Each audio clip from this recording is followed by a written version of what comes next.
काँग्रेसचे वरिष्ठ नेते शरद पवार यांची भेट घेणार आहेत। आमदार अमीन पटेल यांनी या संदर्भात माहिती दिली आहे। येत्या काही दिवसात ही भेट होणार आहे। स्थानिक पातळीवर काँग्रेस स्वबळावर लढणार आहे आणि या पार्श्वभूमीवर ही भेट होणार आहे।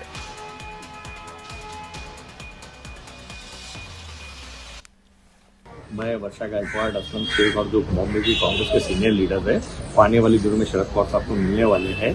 हमारा मकसद जो है ना, हमारी पार्टी को मजबूत करना है, हमारे कार्यकर्ताओं को मजबूत करने का है। 227 में जो भी हमारे छोटे मोटे अलायंस हो गए उसके लिए बातचीत चालू है और ज्यादा से ज्यादा सीटों में मुंबई महानगर पालिका में चुनाव लड़के लोगों को एक अच्छा नेतृत्व देने का हमारा राष्ट्रवादी के साथ जाएंगे आप?